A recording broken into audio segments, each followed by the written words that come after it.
And welcome, everybody, to the 135th episode of the Fact Is Podcast. We're your hosts, Nate Moses. And I'm Stu Mowbray. Woo, buddy. We got Stu on the mic tonight and on camera. Stuart, love having you. Appreciate you being here, brother. Not going to be having Ryan tonight. It'll just be us two, and we are going to give you all of the information you could possibly ask for. So, welcome, Stuart. Glad to have you on here. Good evening. Good evening, sir.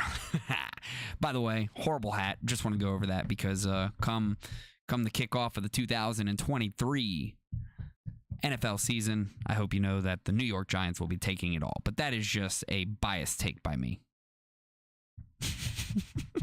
Yeah, nothing to say. Good luck with Jordan Love. Mm-hmm. Anyways, on to the facts. So let's talk tonight. We have a couple things that we're going to be going over. Of course, more Trump indictments, more things from the White House.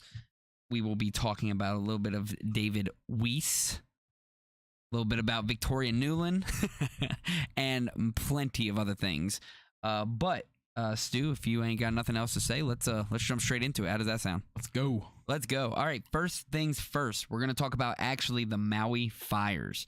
So if anybody hasn't seen that, Hawaii has had massive destruction all across their state there. So obviously we want to talk about Maui, maybe ways you could support, things you can do. A lot of fundraisers out there for the state of Maui. So hoping that everybody kind of bands together to help out our brothers and sisters over there in Hawaii. So let's start with this. We need some help here. West Maui residents say government aid is scant. So residents of West Maui say they are receiving far more help from an ad HOC network of volunteers than they are from the government. They have been searching desperately for gasoline, phone reception, and hot food, especially after power outages rendered refrigerators and microwaves useless.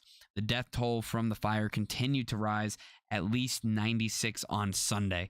That is absolutely horrible. And, I just kind of want to talk about first how infuriating it is that we have sent, and anybody can look up these numbers, these statistics, we have sent $40 billion to Ukraine at least, and yet we can't get anything over here to Maui. The U.S. government is struggling to help our own country, but we're willing to send all this money to Ukraine, which I understand the importance of Ukraine, containing communism, ensuring that they have their freedoms. But are you telling me that we can't help a state of our own and that we don't have an immediate rapid response to help get these people the necessities that they need? So days after the deadliest U.S. wildfire in more than a century ignited in West Maui, killing dozens and leveling more than 2,200 buildings, increasingly frustrated residents said that they were receiving far more help from, again, the ad HOC network of volunteers that they were from the government. Then they were. Yeah, then they were. Sorry. I was kind of tripping out here. I was reading a comment over here on TikTok. So yeah, I mean, this is an infuriating thing overall. Now I know we have an article that's going to kind of highlight some of the things that the White House has said about this. So let's touch up on that article real quick. So coming from The Hill, White House blows off criticism of Biden on Maui wildfire. So for anybody who doesn't know, Biden did come out and say no comment when asked about the death toll and everything happening over in Maui. So let's talk about that. The White House on Monday blew off criticism over President Biden being on vacation and offering a no comment this weekend during the catastrophic fires in Maui, the deadliest wildfires in the U.S. more than a century. Press Secretary Karine Jean-Pierre was questioned by CNN's Kayla Tausche on whether the American people should see the president working the phone rather than spending time on the beach during this crisis.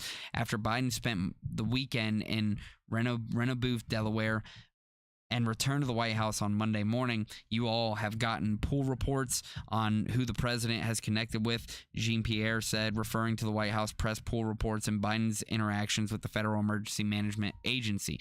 The FEMA administrator has been there for 2 whole days on the ground by the president's request to make sure that the government has what they have.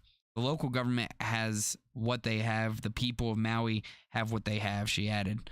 when you talk about a dozen agencies on the ground helping and assisting hundreds of FEMA personnel, that's what matters. Now, personally for me, if I'm the president of the United States of America, I am going to Maui after this incident. Like, after they deemed obviously it's safe enough for you to be able to land there, get onto the island or what may be, and be able to actually go there and talk to people.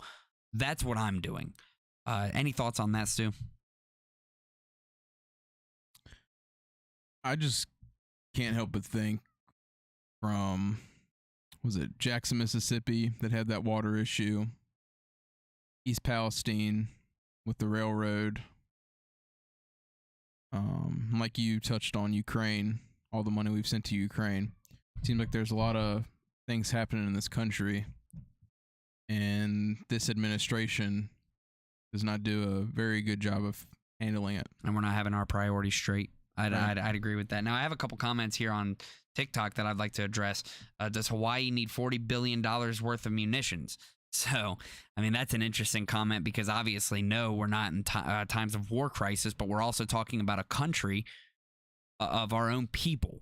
So I think we could spare a lot more money and a lot more resources towards that. So that's my only argument there.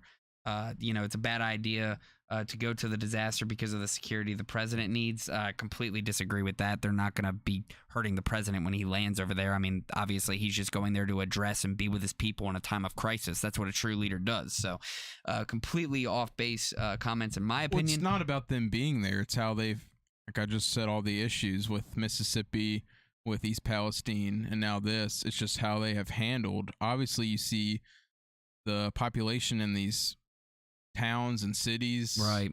I mean, they're not responding very well to how this administration is taking care of their people. And it looks like they're not taking care of their people. So, I don't know. Yeah. Yeah, I mean, if I was them, like I said, if I was that true leader of the United States of America, I would be landing in that state, and I would actually personally be there. Some people are saying that he says he's going to be there. When he gets there, then he can prove me wrong, and if he proves me wrong, then I'm happy with what he does. But until he actually lands there and goes, just like Kamala Harris said she would visit the border. Literally never visited the border. She said she would be there. Not once has she gone and visited. So, if I'm the president, I'm showing up. And I understand people think it's the governor's job or, for that specific state. I see where you come from, obviously, but you can still rely on federal resources, right? Federal resources are in times of crisis. And right now it's a time of crisis. So I definitely believe that they need to be there supporting their state. Biden on Sunday morning during a bike ride in Rehoboth replied, we're looking at it. When asked whether he would go to Maui later on Sunday following a stop at the beach, he responded no comment. When the rising death asked about the rising death toll in Maui, Jean Pierre was pressed again by Taushi about the White House response to critics who suggested the president should not have been vacationing during the wildfire. You can't really stop in the middle of you can stop in the middle of a vacation, but considering you can't criticize him for being on vacation. He didn't know this was going to happen. She responded that the president is deeply concerned to the point he has mobilized a whole government response. She pointed to the 300 FEMA personnel on the ground, 50,000 meals brought in, and thousands of cots and blankets. Jean-Pierre also said the American people can expect to hear from the president directly on Maui, not elaborating on the timing of such remarks. You could expect to hear from the president on this issue. Clearly, it is something that is deeply concerning to him. She said, you'll hear from the president on this. Certainly, he's the president. FEMA Administrator Deanne Criswell joined the briefing from Hawaii on Monday, and when asked about Biden visiting the devastation, she said that her focus is not on disrupting operations. Right now, we want to make sure that they have all the resources and the space that they need to not disrupt operations, referring to the federal government responders. At this point, we just want to make sure that we are working to help this community identify everybody that's missing, and we need to stay focused on that right now. So Biden said he approved of a major disaster declaration for Hawaii directed at a surge in first responders. and has kept in touch with Governor Josh Green and Chris Well throughout the day. The wildfire on the Hawaiian Islands is the deadliest in the U.S. in more than a century, with at least 96 confirmed deaths, and search and rescue missions are still underway, suggesting the toll will likely rise. So it's very unfortunate. Like I said, this is a time of crisis where I think, again, our federal government needs to have their full attention towards it. Again, I do believe that obviously all state resources should be going to this, and I believe that's what they're doing right now. But I just do believe that the federal government needs to make sure they're stepping up and also ensuring that they're helping in every way possible. And again, that's just my opinion right there. So, Stu, what else you got on this? Yeah, like I said earlier, just the way this administration has handled catastrophe so far in this country with East Palestine and Mississippi with the Jackson water issue, they just don't seem very competent to me, which I know you can say, it's hard to prepare for these kind of things, but it's just like when they address the public, there's just no, like, they just don't seem competent. Yeah, I can understand that. It feels like the organization of it and the execution of it maybe isn't as up to par as what it needs to be. I mean, granted, we're not on the ground, we're not seeing it firsthand. I believe they are doing everything they can to try to help. Try to again give as much resources and much time as they can towards these people. But I just truly believe, again, me as a leader, like, because I'm a leader, like, in what I do in my personal everyday life. And me as a leader, I feel like I need to be on the front lines fighting for my people and being there. Now, again, I understand Biden himself can't do anything, but really it's just like it's an image. It's a look. It's how we're perceived as a country, right? Him being there as the leader of this country, being on the front lines, showing the people of Maui that he's there for them.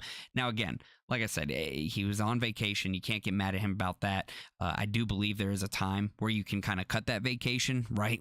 Kind of go back to George Bush in 2001 when the Twin Towers got hit. He didn't even stop reading the children's book to come out of there and actually address what was going on. He finished the book. Like, that to me is absolutely insane.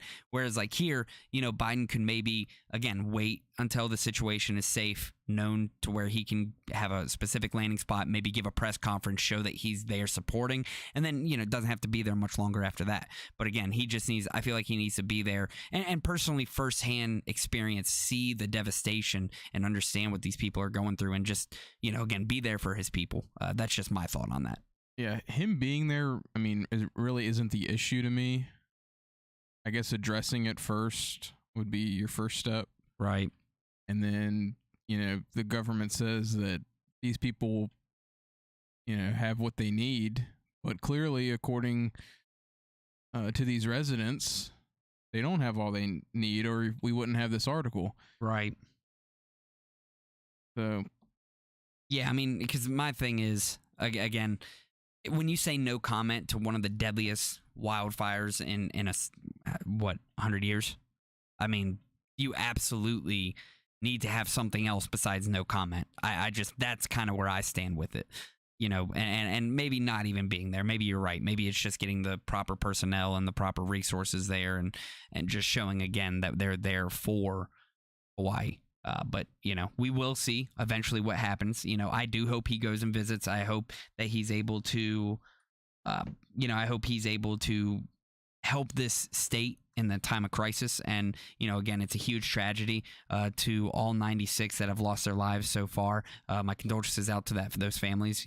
Clearly these are American citizens and we don't want to see this happening. And a lot of devastation and destruction came their way on the state of Hawaii. So, yeah, to me, it's not a good look when you have this article of residents saying that the government aid isn't really fulfilling what it says.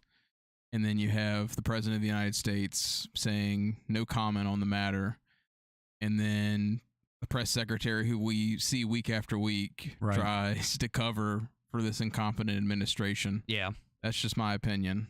Yeah, and I'm not gonna lie to you. We're having a lot of discourse right here on TikTok. I got a lot of people commenting, so I understand us talking about it might not be the most helpful thing in the world. What we're trying to do is bring awareness to it, and then also you can't necessarily help people unless you have something like money. Yeah, I could definitely devote my time to it if I wasn't working a full-time job trying to support my family, things of that nature. But what the idea of this platform is that we want to be able to do things of that nature. Unfortunately, nothing has value without more money behind it, and that's just kind of like the reality of this world. Right. So unless you truly support something and find value in it, they can't do much without the help of others as well. But I'm sure there are plenty of donations online. There are things that you can go to be able to help the state of Hawaii in this time of crisis. If we're going to send billions of aid to Ukraine, yep, I think we can send some to Hawaii. No, I agree with that because again, like we talked about earlier, $40 billion to Ukraine. I just think that we should be able to, and I don't know the exact number of aid. Have they even given out the exact number of aid that they've done? I know they said something about $700 to like 2,200 families, which comes to 1.9 million or something of that nature. So I understand they're sending that kind of aid, but you're telling me $1.9 million for an entire state, or well, the entire, I guess, city of Maui getting burned down, compared to, again, $40 billion for Ukraine, right? And I'm all for waiting to see what that total number is at the end, because again, I don't want to walk all over myself and say that he's doing nothing when he could be doing something, right? But until we see those results, until we see the truth, the facts, I want to wait. Yes, I understand one's a city, one's a country, but at the same time, again, we are talking about the city here located in the United States. Okay, do you know how much money it's going to take to build back that infrastructure? Do you understand that the amount of money it's going to need, that they're going to need to provide for that place, is going to be pretty large? So all my point is that we should be able to, again, get as much aid as we possibly can. Because here's the other thing. We talk about Ukraine. Where's NATO, right? Where are they at? Why is it that the U.S. government needs to provide most of that when it's a national crisis and we have an entire organization literally devoted to the safety of a certain amount of countries worldwide, right? And let's be honest, Ukraine isn't even part of NATO right now. And so we are sending money to somebody who is not part of our allied forces. Because again, I'm all for containing Putin and trying to get rid of Putin, and making sure that he is not going to overrun this sovereign country in Ukraine. But you just have to look at the difference between supporting Ukraine and supporting the U.S. right now, and the amount of money that we're putting there. How hard would it be to scour up 50 million, right? I mean, we're sending $40 billion to Ukraine. What is it for $50 million for Hawaii? Again, that's just my thoughts. Again, I'm more of a accountability kind of guy. I want to see exactly where this money is going, how we're getting the money to them. I know a lot of it's coming from taxpayers, obviously, but it's just that's kind of my mindset. So, that's my thoughts there. I think you're spot on. If we have all this money to send overseas to Ukraine and support them, spending well over than anybody else over in Europe. Right. If we can spend that money and send all that aid over there to support Ukraine, we can support East Palestine, Ohio. Yep. We can support Jackson, Mississippi. Flint, Michigan. Flint, Michigan is still having issues with their water, if I'm not mistaken. Yeah. And that was back in 2012? Maui and Hawaii. I mean, all these issues we have in this country. Think of San Francisco. Think of all these cities right now. Yeah. Los Angeles. The homeless population. I mean, I can go on and on. And these issues are not getting addressed. And I'm sorry, these people are for sending all this aid over to Ukraine. We need to address the issues in our own country first. That's just my take. Yeah. Now, I mean, we got some more interesting comments here on TikTok talking about trying to compare international issues to, national issues. And I get it. I completely understand where you're going, where you're going to. And again, you can't be talking about the red state versus blue state, because again, you're just creating separation in that sense. I believe that Americans have more in common than what we don't. We all want to get to kind of the same result. I think we all just need to learn to look towards accountability and transparency of where our funds are coming from, where they're going to, the corruption that's out there and the issues we're facing. I truly believe that us as American citizens can pull together to be able to make a better future for our children and for us. We are the generation that is going to have to start really kicking it up a notch to be able to make this happen now. So, that's just kind of my take. So don't create division, no matter which social media platform you're coming in from. Do not create division. Create a sense of unity and coming together, because that is ultimately what we want here, to be able to again, provide support for the world, but also more importantly for the states here in this country. And we're here for our people. If we can't even support our own country, how can we support the world? Yeah, exactly. I mean, if take care of yourself, put the mask on first before you help anybody else, right? That's what they say in a plane crash. We have to be able to support our own people and help our own people before we can do anything for these other countries. Now, again, I'm all for supporting other countries and helping. I just believe that the body of NATO itself should be providing a lot more support than just the U.S. individually. So that's just kind of my take. But anyways, let's go to the next topic. So that's Hawaii. That's Maui. Again, my condolences to everybody there, and I hope that we are able to find some aid for them and be able to help them out. So let's move forward. Let's talk a little bit about Trump. We're going to play a little bit of a montage here of what a Trump lawyer is presenting about 2016 Democrats objecting the 2016 election at Trump impeachment trial. Numerous other candidates for president have used many of the same processes to pursue their own election challenges. As recently as 2016, the Clinton campaign brought multiple post-election court cases, demanded recounts, and ridiculously declared the election stolen by Russia. Many Democrats even attempted to persuade the Electoral College delegates to overturn the 2016 results. House Manager Raskin objected to the certification of President Trump's victory 4 years ago, along with many of his colleagues. You'll remember it was Joe Biden who had to gavel them down. I have an objection because 10 of the 29 electoral votes cast by Florida were cast by electors not lawfully certified. I object to the votes from the state of Wisconsin, which should not be legally certified. No debate. Mr. President, I object to the certificate from the state of Georgia on the grounds that the electoral votes were not. No debate. There's no debate. And I object to the certificate from the state of North Carolina. I object to the 15 votes from the state of North Carolina.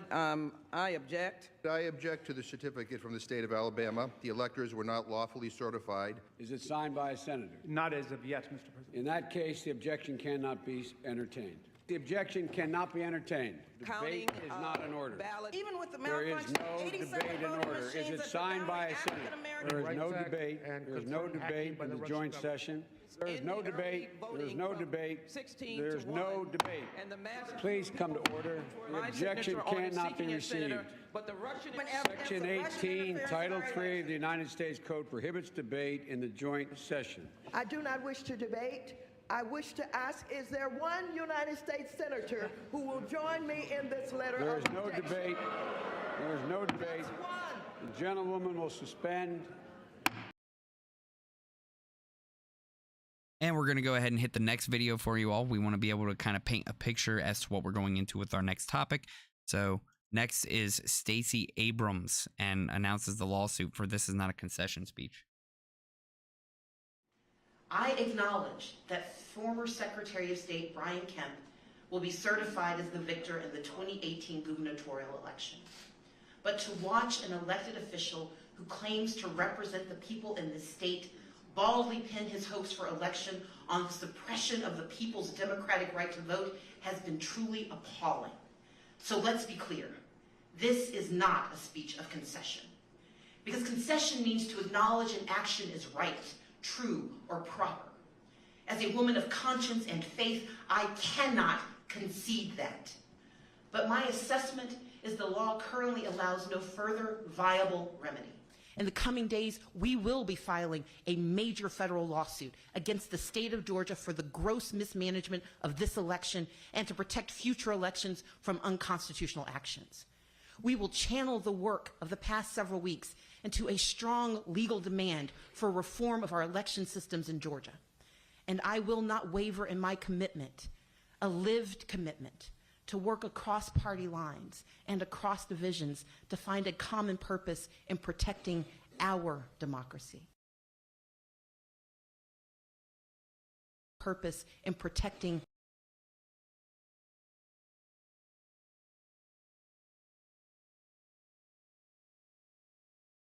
As you all can see there, back with when Trump won the 2016 election, Democrats were calling for that it was a false election, there was fraud, there was this, that, the other. You know, they went out and challenged lawsuits. So, for example, there's a lawsuit challenging Georgia election process filed by Stacey Abrams. That was part of the video that we just saw, right? A political organization backed by Democrat Stacey Abrams filed a federal lawsuit Tuesday challenging the way Georgia's elections are run, making good on a promise Abrams made as she ended her bid to become the state's governor.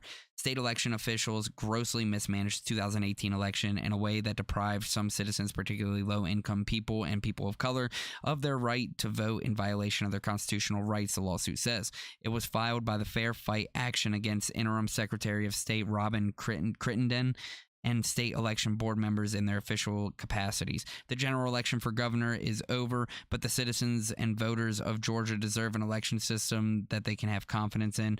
Lauren Groh-Wargo Abrams, campaign manager who's now CEO of Fair Fight Action, told reporters on the steps of the federal courthouse in Atlanta.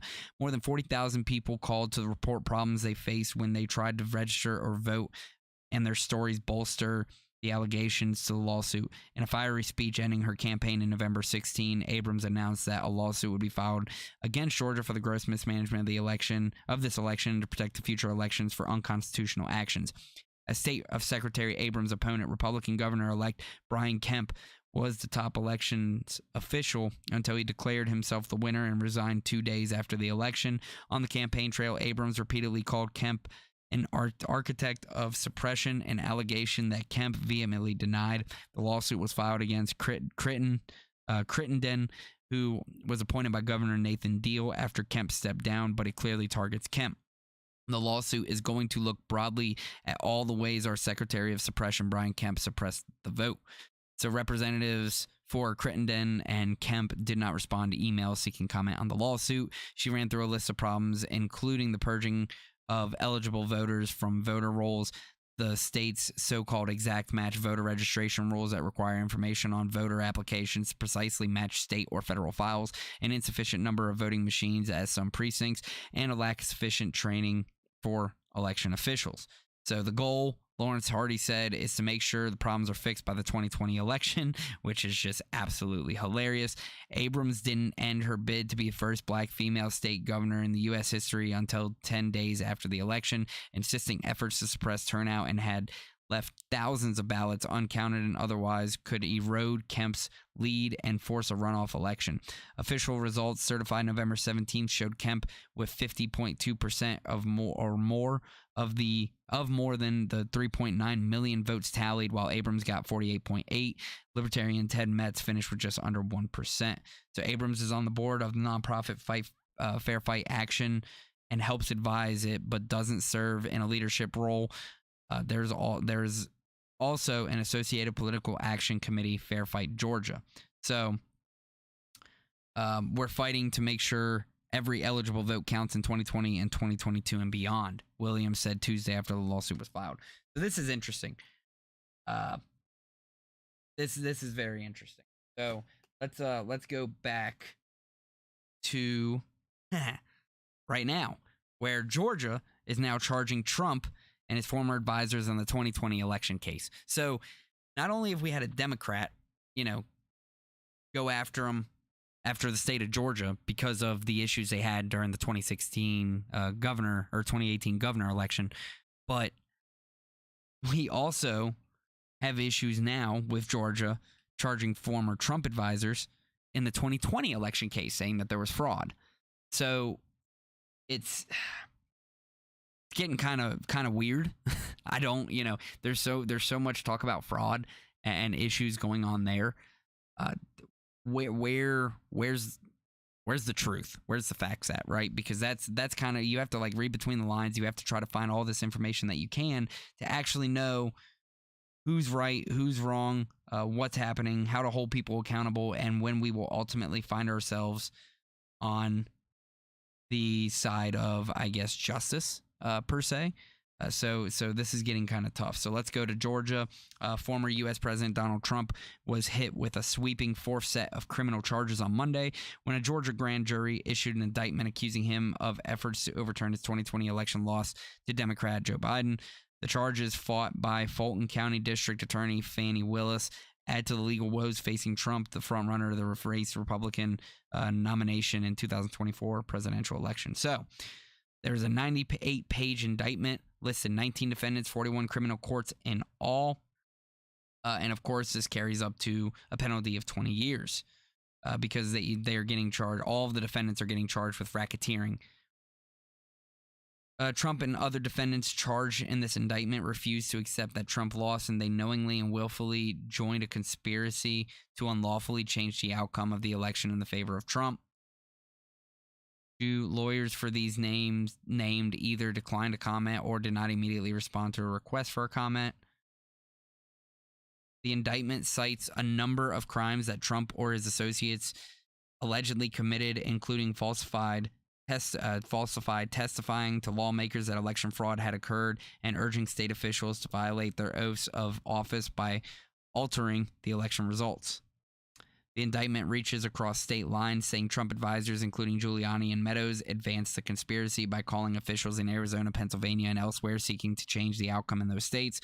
Trump has also denied any wrongdoing and accuses Willis, an elected Democrat, of being politically motivated. Trump also has already pleaded not guilty in 3 criminal cases.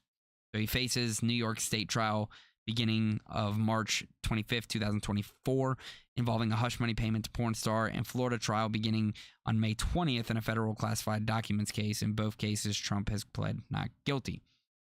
A third indictment in Washington federal court accuses him of illegally seeking to overturn his 2020 election defeat. Trump denies wrongdoing in this case as well, and a trial date has yet to be set for that one. My goodness, this man has so many different trial dates that are set for him. Let's see. So they're saying this is not hurting his campaign, which is actually kind of true because he's still the front runner for the Republicans right now. So he's still looking to be the Republican nominee.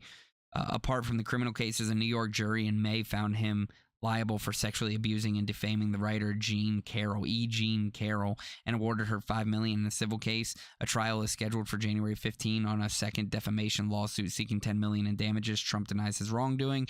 Trump is due to face trial in October in a civil case in New York that accuses him and his family business of fraud to obtain better terms for lenders and insurers. Trump's company was fined $1.6 million after being convicted of tax fraud in the New York court in December. Oh my goodness, this man is being put through the ringer. So I don't know if you all, I don't know if anybody is with Trump, against Trump. I don't know where exactly all of this is going. It is interesting to see how back in Stacey Abrams, when she was running for governor, how she called election fraud, and now they're calling for election fraud for Donald Trump. So it's left, right, doesn't matter. They're all going to call fraud as long as they're not winning. And that's what it seems like in the end. Now, Donald Trump, of course, he's under a lot more scrutiny and a lot of other indictments, but it just seems like regardless, either way you go, somebody's going to cry and be frustrated if they don't win. What is your take on that, Stu? Well, I think you can definitely see how these Trump supporters think it's all political because, like you said, Stacey Abrams, she didn't accept the results and she filed lawsuits against Georgia. You had Hillary Clinton saying it was a non-legitimate or illegitimate president. She called Donald Trump. Right. and had the Steele dossier. So, yeah, it seems like both of these things have been used on each side. And what I would like to think is we have the law and we apply it equally to both sides. But clearly, that's not happening. Right. Politicians, elites, the law doesn't apply to them. They are above the law. That's the way it is. The way of the world. And now it seems like they are choosing to go after Trump. Now, when I break the Trump thing down, with like these fake electors. Right. And all these lists of people, and there's been reports about them breaching into voting machines. So I'm going to wait for the trial and see what kind of evidence. Wait for the facts on that one. Wait for the evidence to present themselves.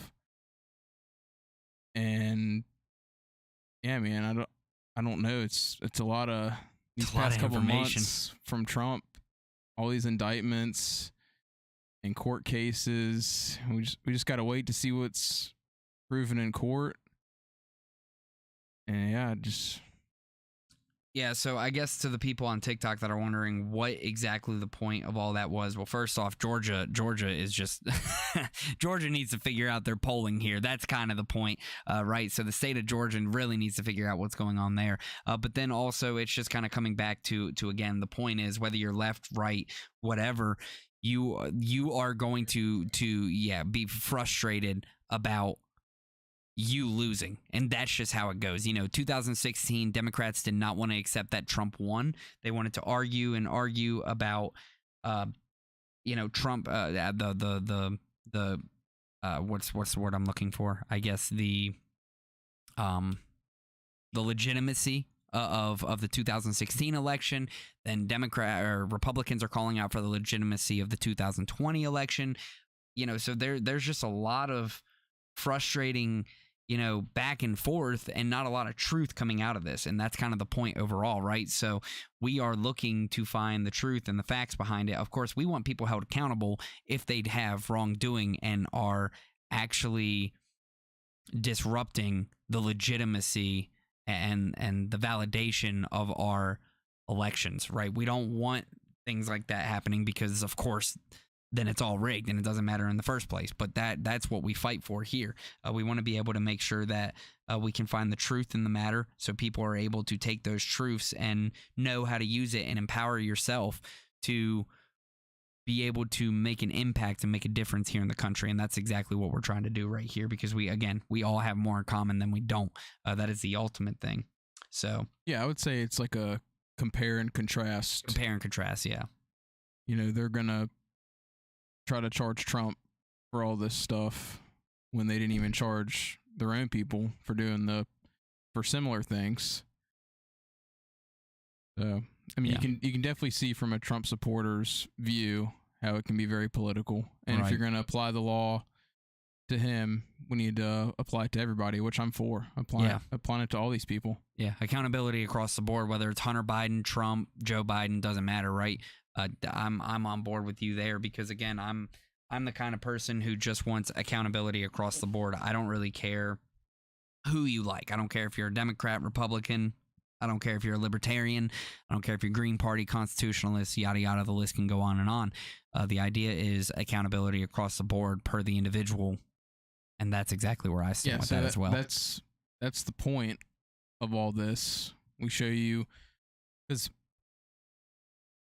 the way our cycle works, right? Information comes out every week. People may not have known that Democrats were against the 2016 election, saying it was not legitimate. Yep. And then the Stacey Abrams issue. I mean, people might have forgotten. They might not have known that had happened. But we have on record Democrats not accepting election results. Yep. And we had Trump not accepting election results. And then now we see the federal government going after Trump for multiple things. That it seems like other politicians have gotten away with in the past. Right. So, like you just said, it doesn't matter if you're a Hunter Biden, a Donald Trump, a Hillary Clinton, you name it. And Right. you can, all these presidents, George Bush, Obama, Trump, all their war crimes, all their drone strikes, all their illegal wars, hold all these people accountable. But we know that they are above the law and they have not been held accountable.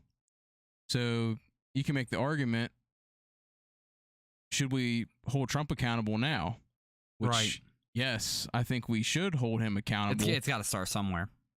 We should hold Trump accountable for the laws he's broken, but we should also hold everybody else that has done the exact same thing. We should hold them accountable as well. Yeah, and so I have Future Shock here talking a little bit on TikTok, talking about, when did the Dems threaten poll workers, or not accept. There's a difference between not accepting and having an insurrection, things like that. So again, Trump's going to have his day in court, and if those things are actually found to be true, then clearly he should be held accountable for that, right? But as of right now, he's innocent until proven guilty, and that's the way the court of law happens here in the United States of America. So I'm not going to sit here and comment that he did have people threaten poll workers, or that he did incite violence for January 6th. I mean, they are fair points, but until it is proven in court, until it is actually factual and true, that's just something that we can't talk about right now, right? We want to make sure that the truth is out there. We don't want to just say it's there when there's, when the truth hasn't come out yet. So he will have his day, and once that day comes about, we will gladly accept the results of the facts and the truth. And that's what we do here. That's what the purpose of this podcast is. So any other thoughts on that there, Stu? All right, cool. Let's talk about Hunter Biden a little bit, right? We're going to talk about David, help me out here, Weiss. It's Weiss. Darn it. David Weiss. We're going to talk about David Weiss and exactly what's happening there. So David Weiss is a U.S. prosecutor in the Hunter Biden case. So this is where things get a little bit interesting. So let's talk about this. Prosecutor David Weiss has spent years probing allegations involving President Joe Biden's son, Hunter Biden. Now, as a U.S. special counsel, he will have a chance to dig deeper while facing intense scrutiny from the president's opponents.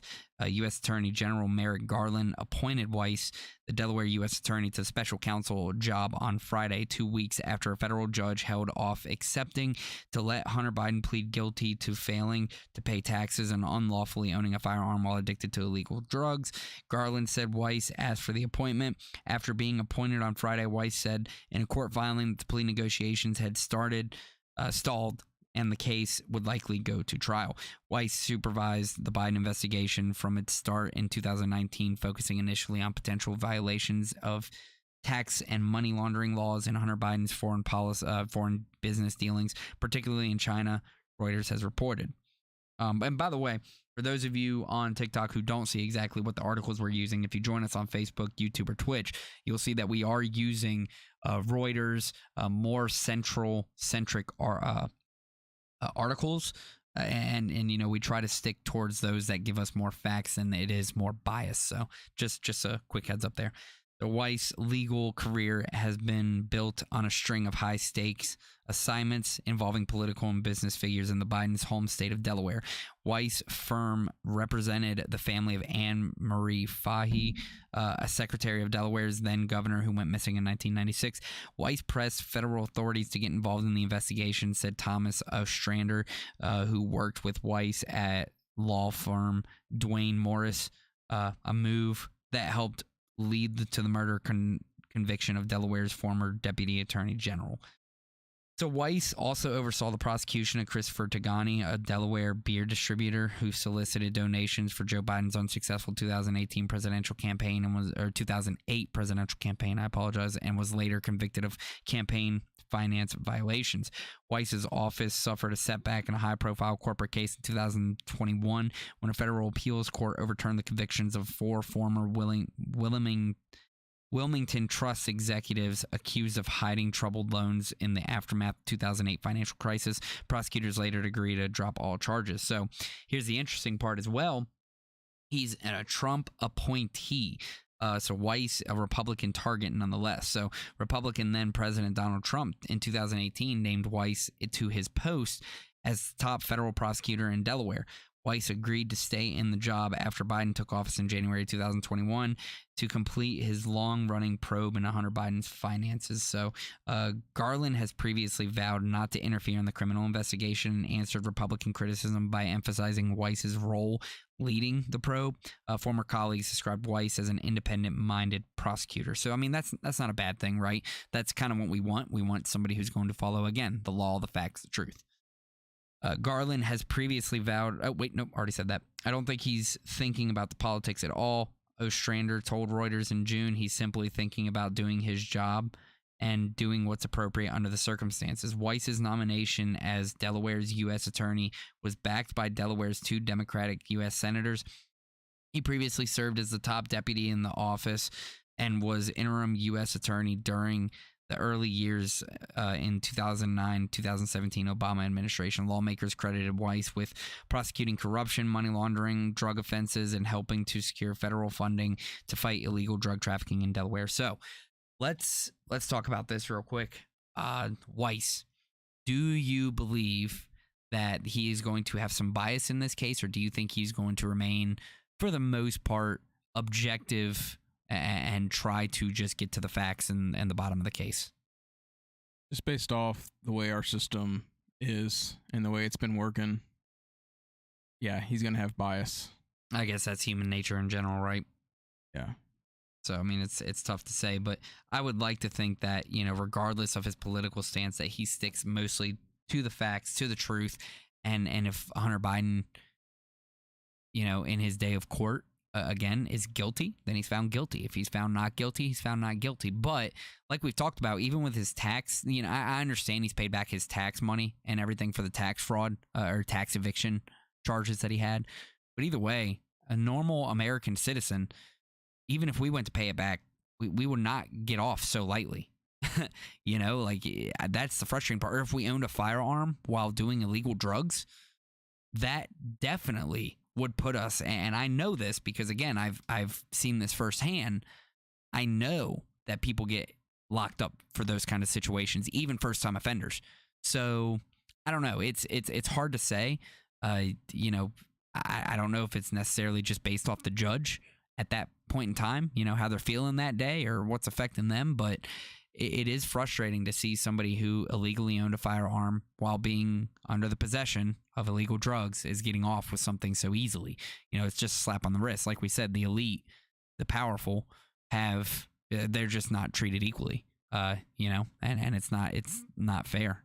But unfortunately, I feel like that's the way a lot of things are in this country. So, we just fight to make it better. So any last thoughts on that? Yeah, we'll see what happens with this, with David Weiss. He's been in the government for a while. You could probably say he's establishment or whatever. Right. He was in the Obama administration. I don't know if he was in it, but he worked under the Obama. Served under the Obama administration. Yeah. So I don't know, man. Like we said last block, we just want, if you're a politician, if you're a politician's kid, we just want the law applied evenly to everybody. Yeah, and we want the law and order to have their blindfold on. Yeah. We don't want any, I know it's hard to say, but we don't want bias, and we want the law applied evenly. Yeah, of course. No, I don't think it's asking too much either. No, it's not. I mean, goodness, I don't think so. Week after week, we see these politicians, whether you're on the Supreme Court and you're getting bribes, whether you're Trump and you're getting money from Saudi Arabia. We know Jared Kushner got $2 billion from Saudi Arabia. That's not talked about very much. Nope. We got the Biden family getting money from China and these energy companies. So we are just advocating for all this shady business to be investigated and for the law to be applied evenly to everybody. And again, I don't think accountability. Yeah, and I agree with you. I don't think that's too much to ask for, is it? It shouldn't be too much to ask for, at least, because we just, again, want accountability across the board, and there shouldn't be anything wrong with that. So I'm on your side with that one. And, we will continue to fight. We will continue to do what we do, keep on top of the information and the facts, and make sure that you all get it delivered to you. That's the point of what we do here. So yeah, and just to add another thing, I know when we talk about Biden or we talk about Trump, it's like if we're talking about Trump, people want to say, but what about Biden? What about Biden? Yeah. What about, they want to play this whataboutism, and I don't know, try not to limit yourself in a certain way, right? And just have that tunnel vision. We want Donald Trump, if he breaks the law, to be held accountable, and then we want to have the same view for Joe Biden. Right. If these politicians and these people are doing corrupt things while serving our nation, we want them held accountable. No matter what party you're in. Yep.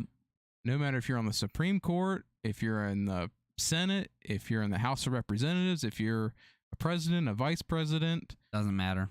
It doesn't matter. If you're in the CIA, if you're in the FBI, all these agencies, it doesn't matter what party you identify with.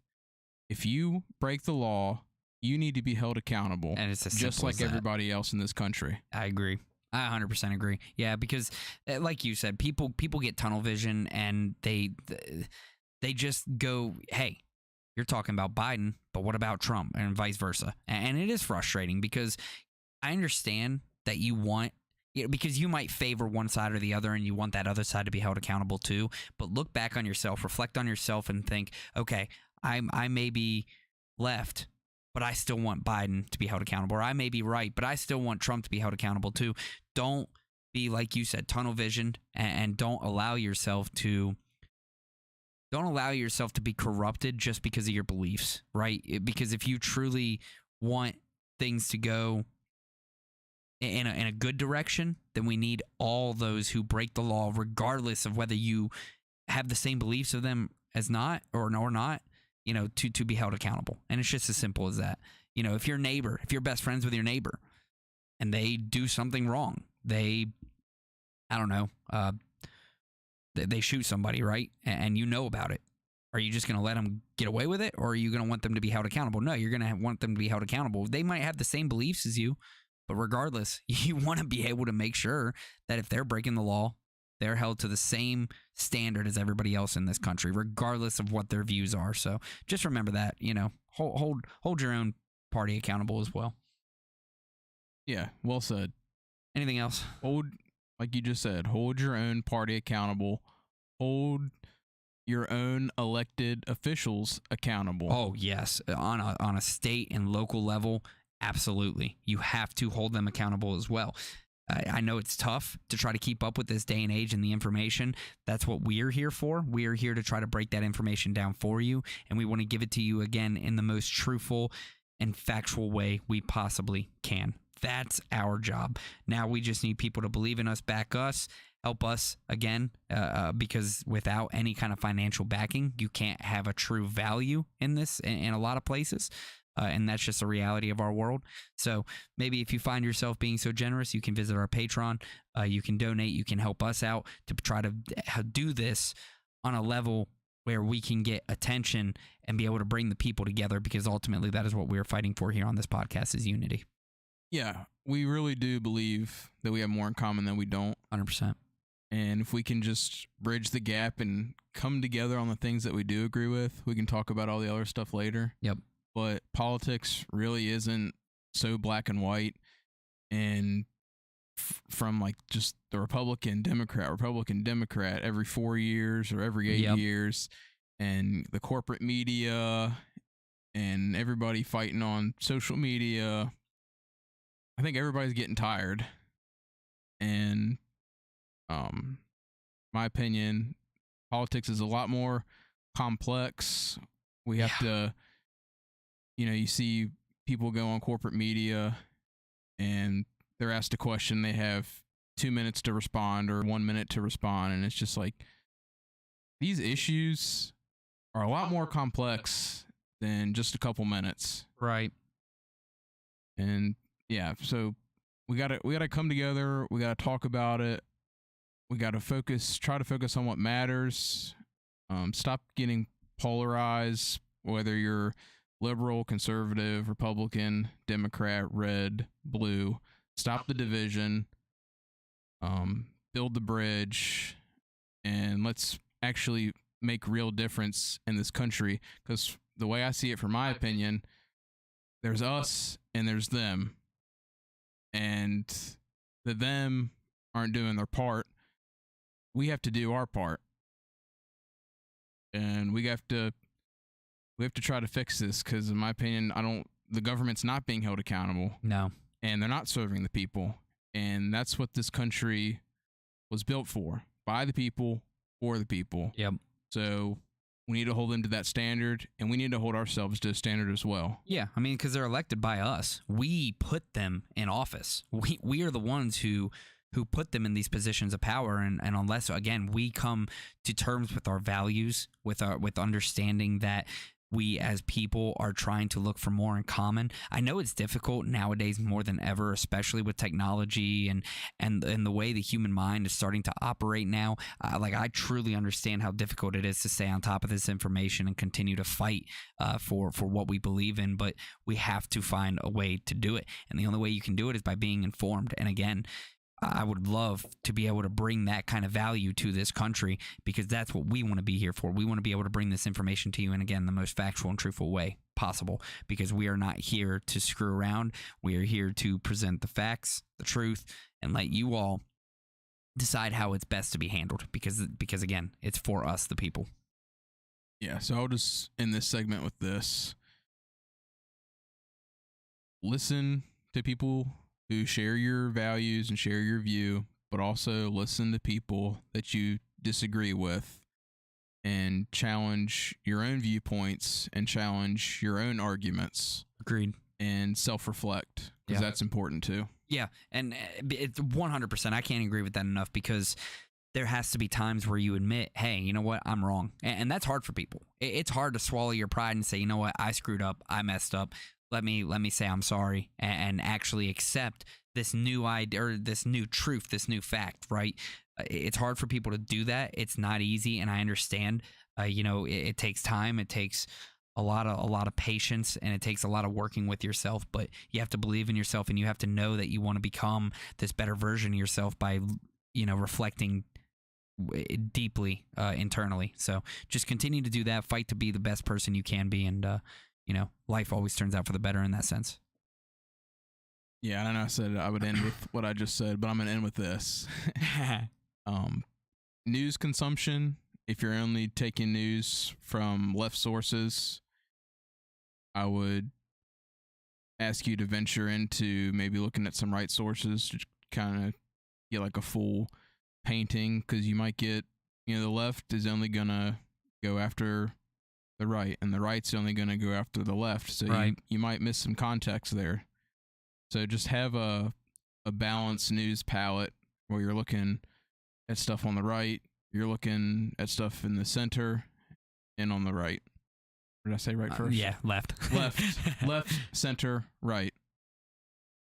And stay away from corporate media. Stay away from corporate media, absolutely. All the cable news shows, and they don't help anybody. They absolutely do not help anybody. And I'm looking. There's going to be a day where streaming is almost solely podcasts, and I kind of see that as a future that we get into. If you ask me, but we'll eventually see what that turns into. So, let's move forward. Let's talk about the last topic of the night. Victoria Nuland, Ambassador Victoria Nuland.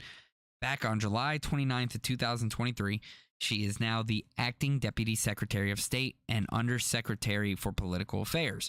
So Ambassador Victoria Nuland was designated acting Deputy Secretary by President Biden effective July 29th, 2023. She also serves as Undersecretary for Political Affairs and was Senate confirmed in that position April 2021. So why is this important to bring up? Why is it important to talk about? Prior to that, she was senior counselor at the Albright Stonebridge Group, a global strategic adversary and commercial diplomacy firm based in Washington, D.C. She was also a non-resident senior fellow at the Brookings Institution, distinguished practitioner in grand strategy at Yale University, and a member of the board of National Endowment for Democracy. So a U.S. diplomat for 33 years, Ambassador Nuland served as Assistant Secretary of State for European and Eurasian Affairs from September 2013 until January 2017 under President Obama and Secretary Kerry. She was a State Department spokesperson during Secretary Hillary Clinton's tenure and U.S. Ambassador to NATO during President George W. Bush's second term in 2005 to 2008. Nuland served as Special Envoy and Chief Negotiator on the Treaty of a Conventional Arms Control in Europe from 2010 to 2011, and as Deputy National Security Advisor to Vice President Cheney from 2003 to 2005. In addition to 2 tours at NATO in Brussels, she also served overseas in Russia, China, and Mongolia, and in various assignments to the State Department in Washington. Ambassador Nuland has a BA in history from Brown University. Why is this important? This lady has been through more war than you could imagine, and she was part of a lot of it. Man.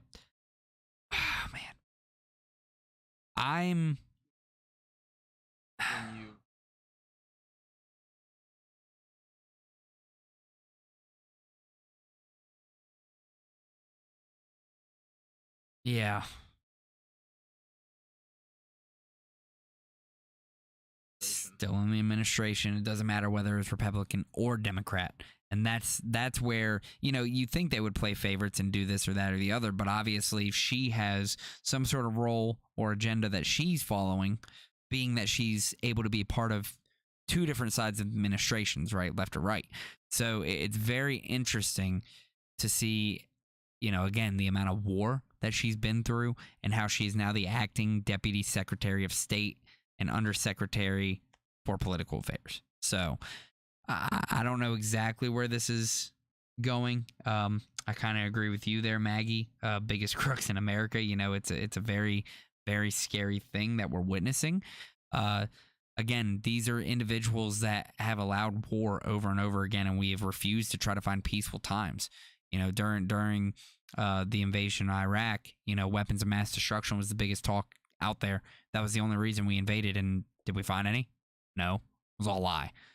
So George Bush absolutely, he got criticized heavily for that during the Obama administration, still did not end any of these wars in the Middle East, continued. And it's infuriating to know that we turned entire nations against us, entire countries against us, because we simply couldn't accept our wrongdoing, accept responsibility, maybe pulling out of these countries and helping them establish back with their infrastructure. I mean, again, we've given $40 billion plus to Ukraine, but we couldn't have admitted our wrongdoings and the wrong the crimes we committed, essentially, in invading these countries over false allegations and not being able to supply them with the resources necessary to help build those countries back up. No wonder there's a lot of hatred towards our country. And we've had a lot of wrongdoing in our country that we need to make up for. Any thoughts on that, Stu? No. That's the wild part. It's not like...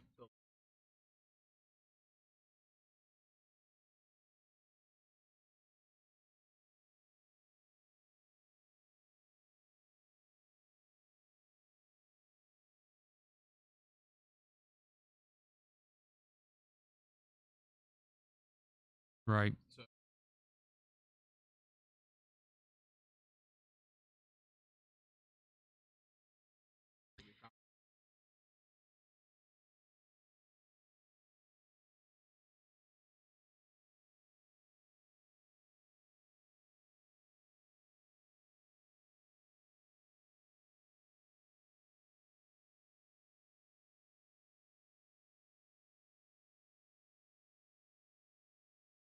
Yep. We're in now.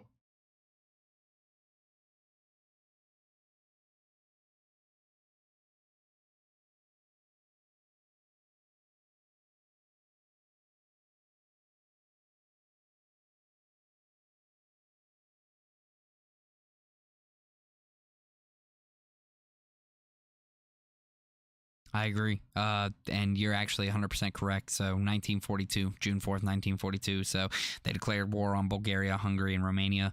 Of course, right before that, December 8th and December 11th of 1941, Japan was first, and then Germany and Italy, of course, following 3 days later. So, yeah, that is absolutely wild that the last time we actually had a declaration of war by Congress was back in 1942, and the rest of this has just been nonsense, absolute violence for no reason. And it's just because we just wanted to. So I don't even know. I don't even know where to go from here. I mean, that's just the facts, right? That's the truth. That we just laid it out in front of you. What are your all thoughts, right? What would you like to see coming out of this? Is there any frustration that you have to the fact that we haven't declared a war since World War II, or Congress hasn't declared war since World War II, and yet we've been in how many ever since World War II? Right? I mean, Cold War, technically, still a war. Vietnam, right? Korean War. You got invasion of Afghanistan, invasion of Iraq. I mean, when does it end? When will we actually, Bay of Pigs, technically, with Cuba, right? I don't know where it ends, and I don't know. I don't know when we'll actually be able to pull out of this violence because, again, there is nothing positive that comes out of war besides death and, corporations making millions, billions, whatever it is, and the military-industrial complex also making billions. So, I don't really know where to go from here, and I'm stuck and lost. But, again, we like to present the facts and the truth, and there it is for you. So, any thoughts?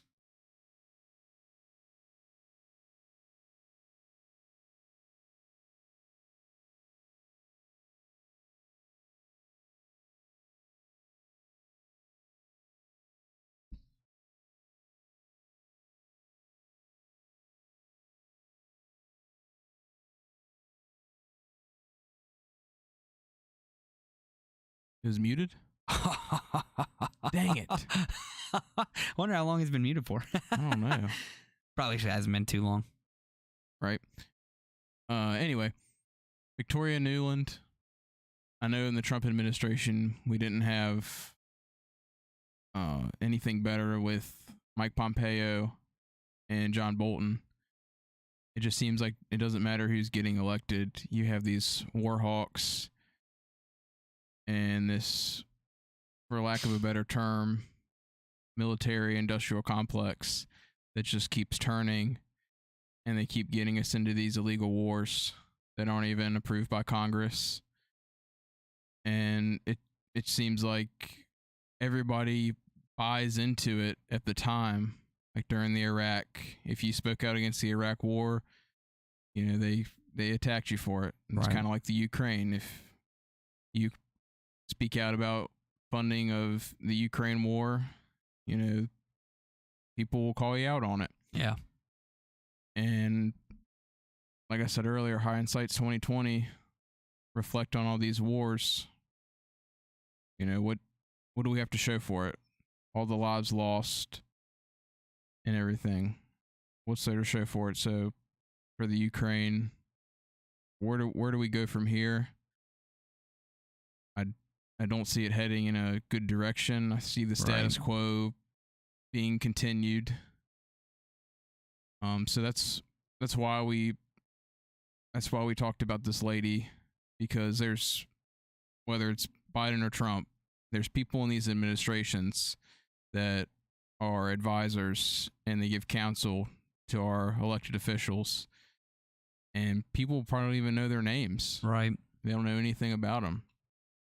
And I guess that's what you might refer to them as the deep state or whatever, but there's people in our government, past our presidents, that are just as guilty of getting us into wars as the president is. The president themselves. Yeah. Yeah, I 100% agree. And again, it's it's a little nerve-wracking to see somebody who's gone through multiple administrations, regardless whether it's left or right, because typically, those administrations hire their own, individuals, but it seems that she has been everlasting for a very long time. And so again, just to kind of recap, war obviously does not bring anything positive except for corruption. And that's my opinion. If you all have a different opinion, now, of course, if it's a justified war where our country can actually agree to go into it for the sake of the world or for the sake of our country, completely different story. But again, like you said, last declared war by Congress was back in 1942. So just kind of take that, put that into perspective, and make sure you do your research, people. Make sure you look into this stuff, and make sure you, of course, follow the fact is, so we can give you all the information that you all need. In the year of 2023, are we in Ukraine for the right reasons? Or are we just buying into another war where years down the road we'll be like, what were we doing? And where did all that money go to? And for what reason? Well, for what purpose? Yeah, and like we said earlier, we have all these cities in the U.S. that, I know throwing money at the problem doesn't always fix anything. But I mean, we're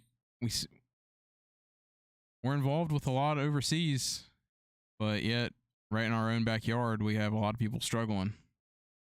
Whether it's San Francisco, Los Angeles, any big city, homelessness is an issue. We have depression is an issue. I mean, we could have a podcast just on mental health alone. Yeah. Oh my goodness.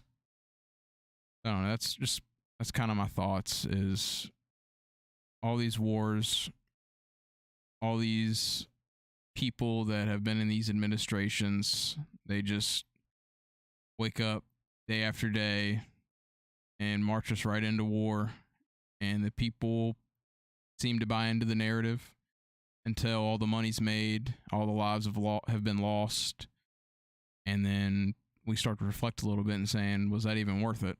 Right. So I challenge people to do that right now. I know the Ukraine war and Russia, they've been going at it for about a year and a half. Yep. I would say go back to 2014 and read up about the Ukraine revolution, how they overthrew their democratically elected president. How Zelensky came into power?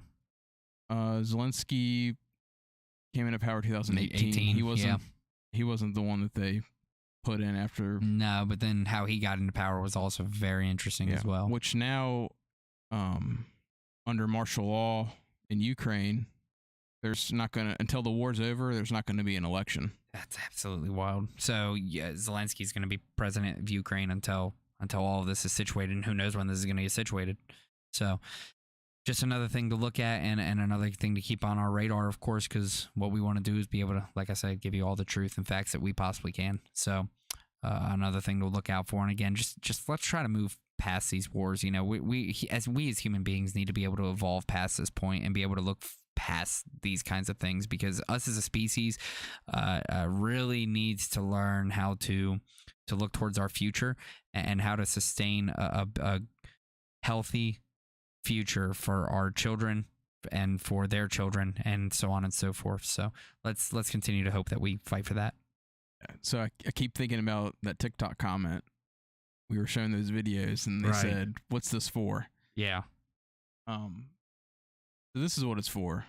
Me and you were young, but our entire lives since the 90s, we've been in some kind of complication with our military overseas. Yep. And it doesn't matter who's in power, whether you're a Republican or a Democrat. That's what we're saying with all these issues. When we talk about elections, we talk about war, healthcare, education, all these issues continue to be issues years and years down the road. It's almost like who can kick the can down the furthest. So that's what this is. That's why we show you this stuff, because it doesn't matter what side it is. The status quo continues.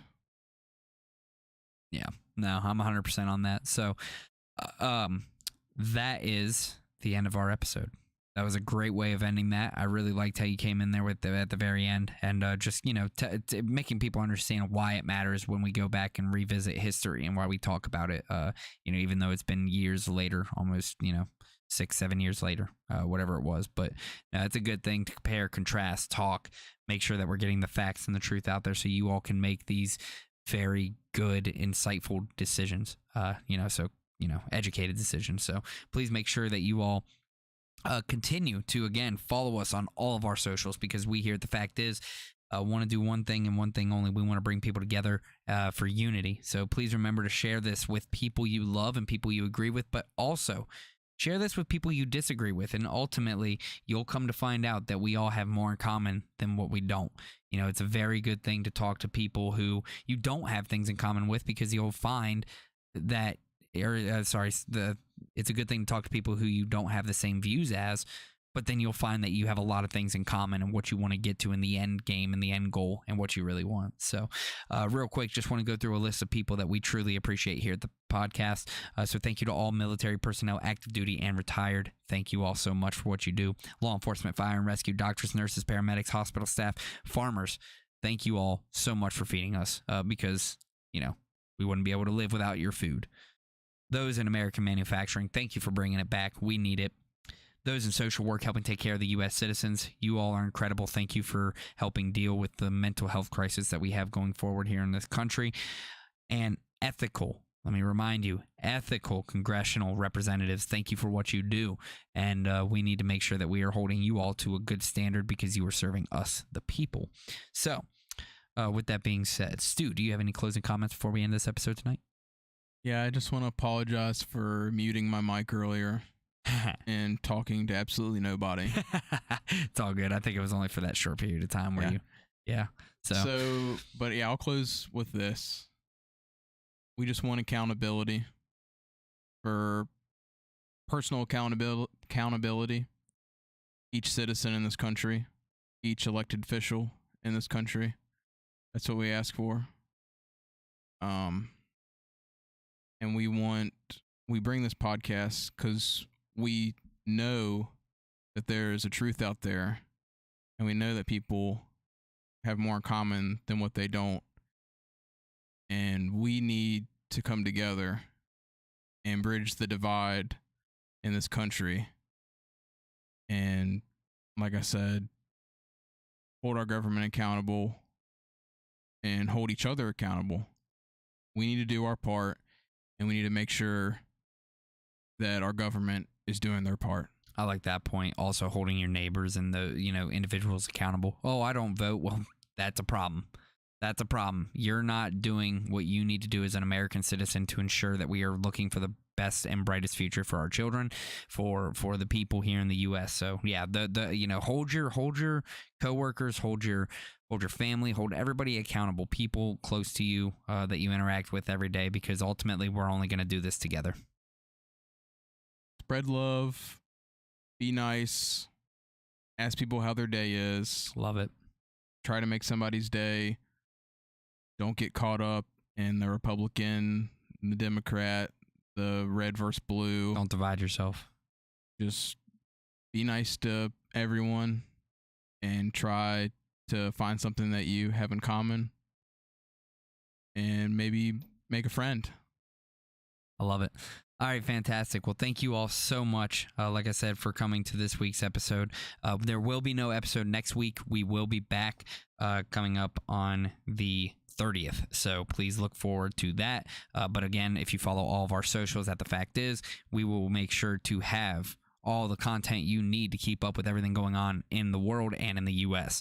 So make sure you follow all of our socials on Facebook, Instagram, TikTok, Twitch, YouTube, the Royal Rumble, and many other places that you can find us. So again, thank you all so much for coming to this week's episode of The Fact Is podcast. This was episode 135. We were your hosts, Nath Moses and Stu Mowbray.